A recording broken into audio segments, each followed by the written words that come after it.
Damn, let's talk some shit. It's Paulie, Siegel, And Victoria Aaron.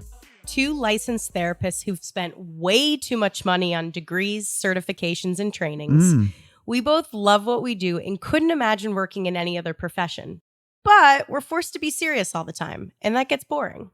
Shit Talking Shrinks discusses important mental health topics, the human experience, and society at large, while poking fun along the way. It won't be all fun and games because after every episode, you'll walk away with tangible tools to navigate life more effectively. We love a tangible tool. This episode is sponsored by Joyous. Okay, I have to tell you about this incredible company, Joyous. It's an at-home ketamine treatment that delivers ketamine to your door for $129 a month, which is absolutely unheard of because most ketamine treatment is hella expensive. And what ketamine does is it helps our prefrontal cortex work more optimally. And the prefrontal cortex helps with decision-making, problem-solving, emotional regulation. It's the part of the brain that gets us through hard shit. And so if you're someone who has struggled with anxiety and depression and you've tried antidepressants or you've tried mood stabilizers and they haven't helped, ketamine is absolutely the next step. And I have seen my clients thrive while using ketamine.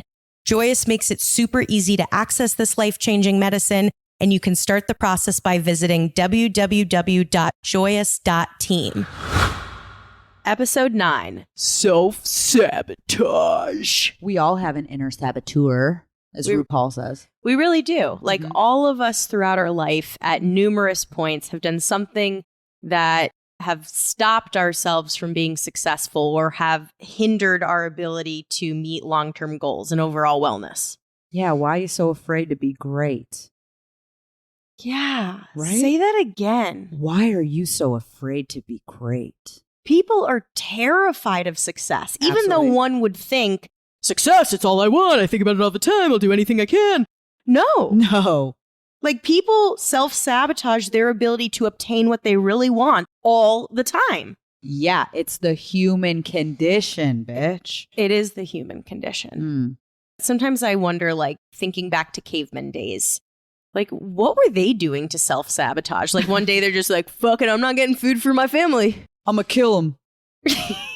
I'll starve out my fucking kids and my woman's. And I think self-sabotage is conscious and unconscious. There are a lot of times where unconsciously we do things that hinder our ability to be successful or wreak havoc on our long-term goals, and we're not even aware of it. Yeah, the subconscious drive to absolutely destroy our own lives. Mm-hmm. So I'm going to put you on the spot here, but when was the last time you self-sabotaged? Yesterday. It's a good question. I mean, I think going along with, what we've been talking about, right, and modern dating over the summer, right, like my goals, my ambitions were to meet somebody to spend the rest of my life with and to be a partner and to like have companionship. Mm-hmm. I meet this dude and he's like clearly fucked up. He's like, I'm in the midst of divorcing my significant other. I'm a crypto gambler. Oh my God, a crypto gambler? Yeah, he's like telling me all this crazy shit. And I'm in the midst of like taking really good care of myself and my business is popping. And I'm like, I'm ready for somebody. And I'm like, oh, he's it. He's it. So you self-sabotaged because you kept moving forward with someone who was an absolute mess. A mess. Yeah. Yeah, that is self-sabotaging because your goal was to find partnership and to find real companionship. And then you continued with someone who literally was never going to provide any of that for you. Was an actual criminal. Like, Never was going to provide me what I needed. But I want to know when you last self-sabotaged. Before I do, though, yeah, I need to say this. Because of how my life has been, and up until that point with that person, I lived in a state of, I don't deserve good. I don't deserve to be great. Mm-hmm. So that act actually just reinforced a narrative, which I think is why a lot of us self-sabotage because of our brains having negativity bias. It's like, oh, I don't deserve good. I don't deserve to be great. I shouldn't be. I should, blah, blah, blah. Right. But yeah, tell me about the time you last self-sabotaged. So, starting in the new year, like everyone does, is I was thinking about like, how can I start fueling my body with different types of foods that are going to actually serve my body? I've struggled with chronic pain my whole life. So I really have to be conscientious of inflammation in my body. And I am a hardcore sugar addict. I would walk a mile to pick up a cookie. I would blow a dude for a cookie. Like, I'm not even joking. She has blown dudes for cookies. So I'm an addict and I'm attached to it. And so I thought about this year, like, how do I cut back on my sugar intake? And I Were you set trying goals. to make a New Year's resolution? No, it's a value. It's a okay. Value good, is health. Good value is having, a functional body. Good motherfucking save. Fuck resolutions. It was a fucking value. Okay?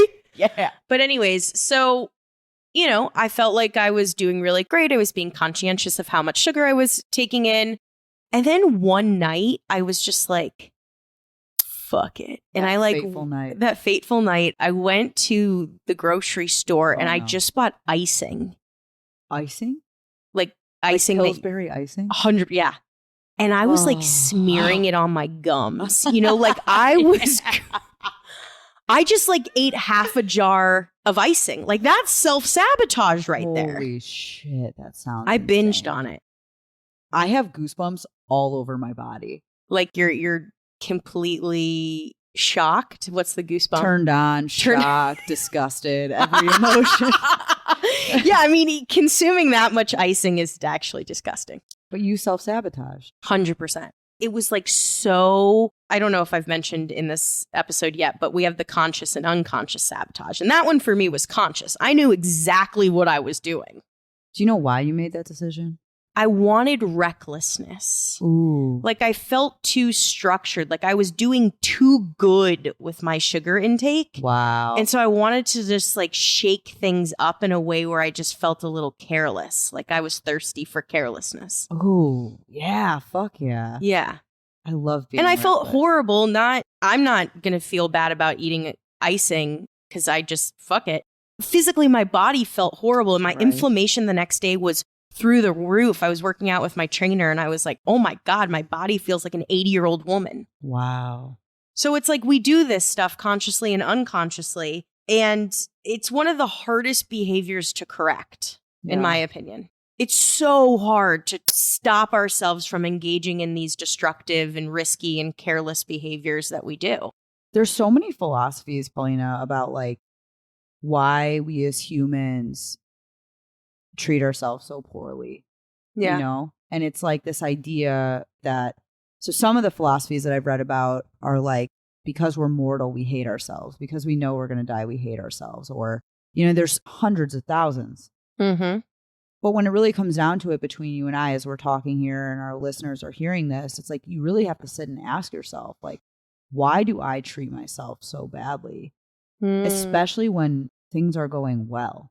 Your life could be better than it's ever been. And you can invite something in, whatever it looks like, whether it's icing or a dick, And it's like, I just want to fuck some shit up. And it's actually sad.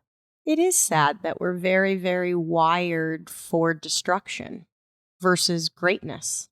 So the researchers have looked into self-sabotage because it's such a collective human experience. And it's so relatable. And so I think we should talk about the different types of... God, I just love when you bring in research. Put it on me. Oh, man, me too. Okay, so procrastination.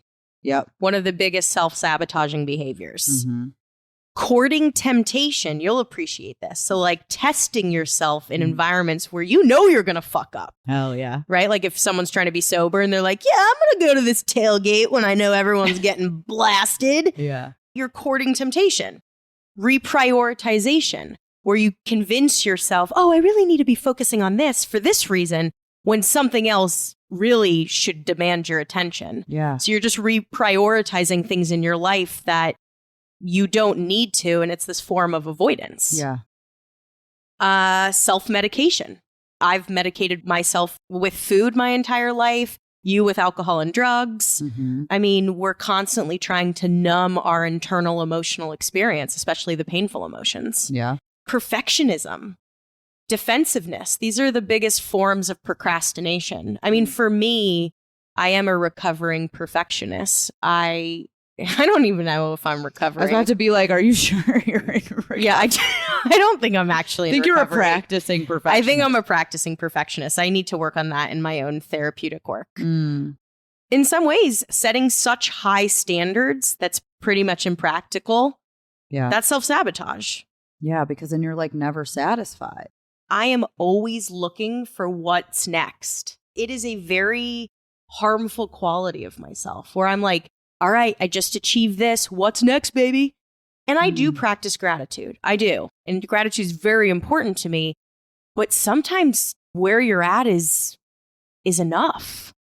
I have a mentor who always says to me, the journey's way more important than the destination. And he's one of the most successful people I know, not monetarily. I'm sure he is that as well. But I just mean like in his spirit, like he's such a rich spirit, always fully present and always fully grateful.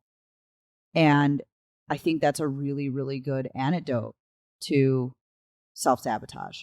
Like your need for chaos when you walked into that Mariano's and you're like, I'm seeking out the icing and no one's going to stop. Like if you had paused at that door, at that revolving door, and you said, I'm so grateful for how I've chosen to treat my body this year. I'm so grateful for the life I have. I'm so grateful for my business and for my loved ones and for my partner and for my dog, Lily Peppercorn. You think you would have gone in there and fucking ate that icing? No. I mean, if I had paused and regulated my nervous system, I 100% wouldn't. And by the way, I don't shop at Mariano's. I'm a Whole Foods bitch. Hey, that's what I'm talking about. Well, I mean, you went through a drive-through car wash, so I just assumed. Yeah, and you're the what? No, you're the I have a year-long unhindered membership to a hand car wash. bougie ass bitch. Yeah, no, if I was reflective, if I had slowed down, if I had regulated my nervous system, I wouldn't have self-sabotaged. 100%. I think I still would have chosen Crypto Daddy. I do. He was hot. He was really hot. I know. Like when you sent me pictures of him, like was I crazy. tingled I know. downstairs. That was crazy. So we're all about tangible tools. So we have to be able to learn how to combat self-sabotage because it's happening day in and day out. And really being reflective around all the ways you do self-sabotage. Yeah. So I want to walk you through what we can do differently. Take me on a walk, babe. So I would say the first thing is make a list, whether it's verbal or written, about the thoughts and actions you believe are self-sabotaging in nature. Mm-hmm. Lay it out. Get really reflective and clear around what are these thoughts, actions, behaviors that are dysfunctional in nature. Yeah. So get your roadmap, essentially. And then create a plan with detailed steps of like how you're actually going to reach the goal that you've been avoiding or how you're going to get closer to your values or the things you're trying to obtain. Yeah. And by focusing on these steps, it allows you to remove the barriers being those self-sabotaging behaviors, or at least have the awareness to move through them when they pop up. I would say also processing your self-sabotaging behaviors with your community. Like, I could have, before I went to the store, been like, yo, Victoria, ring, ring. Like, I'm feeling this desire for chaos and to break this rigidity. And like, sugar seems really appealing, and receive support. Like, slow down and reach out to your community, your tribe, express when you're struggling. Yeah. Or when you're thinking of doing something that you know is going to be harmful. 100%. Regulate your nervous system. Like a lot of the self-sabotaging behaviors is because the amygdala is activated and your prefrontal cortex is turned off. Do your breathing, your 5 senses, a meditation, anything that gets you into your window of tolerance, right? That's going to also reduce self-sabotaging behaviors. One of the really most important tools is to act as if you're having a love affair with yourself. When you are going in to get that dick or get that icing or get that whatever it is, that thing that is going to throw you off the beam, ask yourself, like, would somebody who is in love with themselves do this thing? I want to be in love with myself. That is so beautiful. That just gave me goose pimples on my puss. Yeah. Yes. Yes. It's like, fucking love yourself, you crazy bitch. That was crazy. Yeah. Also, I said goose pimples. I know. That was like disgusting and beautiful at the same time. But yeah, be in love with yourself, like just love yourself. I think this is where my spirituality comes in. The thing that loves me most in this world is the universe. I put values on what happens to me. Good, bad, ugly. None of it's she gets the vagina thing. I'm really sorry. I just can't stop laughing about the goose pimples. She said goose pimples on her purse. This is where my spirituality comes in. So I just believe that the universe has infinite love for me. And when I act in accordance with that, I tend to not sabotage myself and my success. That's really interesting. I haven't thought about the universe playing into this, so I appreciate that perspective. Yeah. Well, if you walk away from today with goose pimples on your puss.